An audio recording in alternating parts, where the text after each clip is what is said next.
Hello Internet, this one's for the photographers there. Today I'm going to talk to you about how to do a successful trade show booth.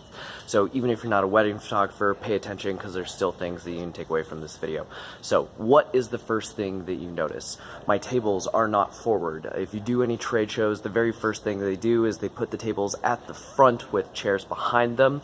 That actually creates a barrier in between you and your couples. Now, I'm not going to be talking about anything too technical today. All of it is going to be just stuff that's rooted in psychology to give your customers a better sales experience when they're at your booth.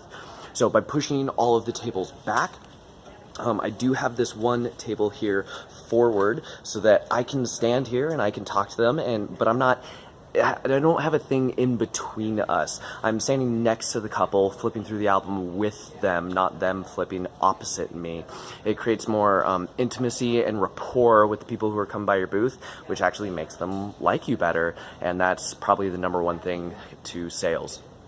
So what's the next thing that you notice? If you take a look at my booth, you do not see any of my brochures down on the table. Now, why is that? So the #1 reason is anyone who just walks by and grabs a brochure probably isn't going to hire me anyway unless they're talking to me, looking through the album. So next thing is I am holding my brochures, but I'm actually holding them backwards and upside down. Now, why is that? Well, this is just a little mechanical thing I figured out works for me. But when they ask me, hey, what are your prices? Here, let me show you. Now, this is facing them, and if I had my second hand, I would flip you through it. But the very first page that you see is actually my show special, 10% off if you book today.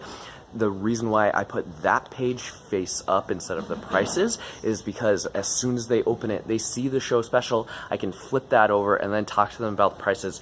So I'm not high pressure, I'm not sales them, but I am showing them and giving them an opportunity to say, hey, if you book today, you can get this. And then I'm flipping it over, I'm showing them all the prices, walking them through the list, and answering their question for that. Alright, so I'm not going to talk too much about like the prints or easels or anything like that. I actually did a really comprehensive tutorial on that for Tuts Plus a while back, and I'll link that in the description. But I do want to talk a little bit about these prints. So all of these prints here have specific stories behind them. Now, the reason that I do that is because a lot of times the couple will be way out here and just kind of whispering to themselves and going, oh yeah, I really like that one.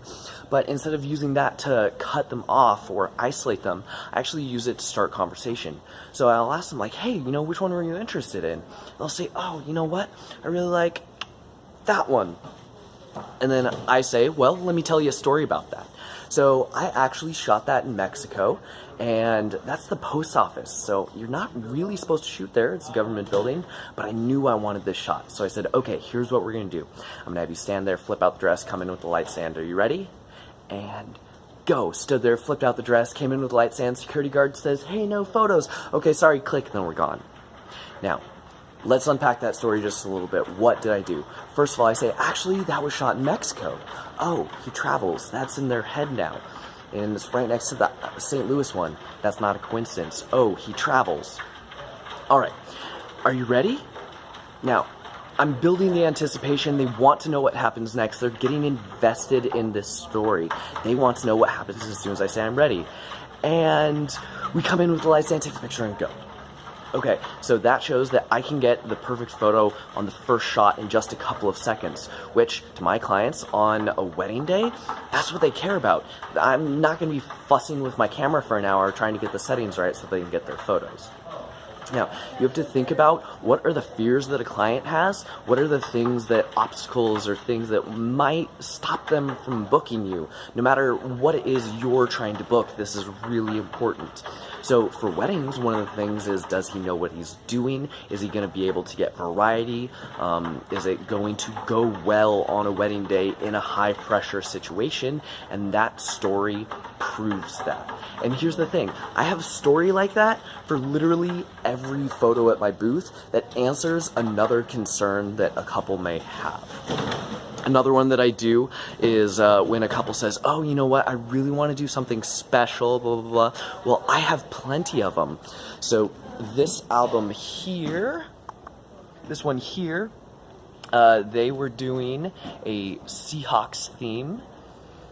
and all of the photos were live broadcast as I was shooting them. 6 seconds after I took the photo, they showed up on the screen.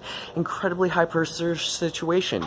For 1 hour, not a single photo was bad. No tests, no retakes, no blinks. I was very careful and calculated that whole time, and guess what?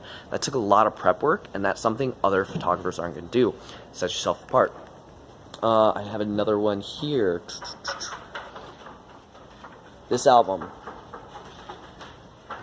So that album, I did a really special ring shot. I'll actually put it right here on the screen so you can see it.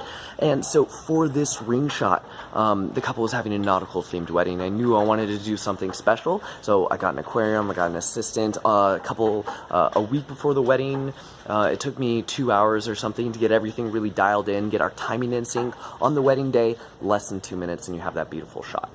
Those are the things that people want to hear about and want to see and know that you're going to go above and beyond and do stuff for them. And like I said, I have stories like that for every single photo here.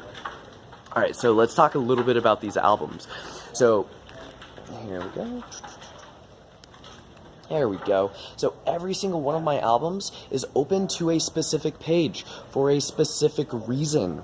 Every single one is inviting you to flip through it. A closed album means that no one else has flipped through it, and you shouldn't either. You want people to look at your work, you want people to flip through it.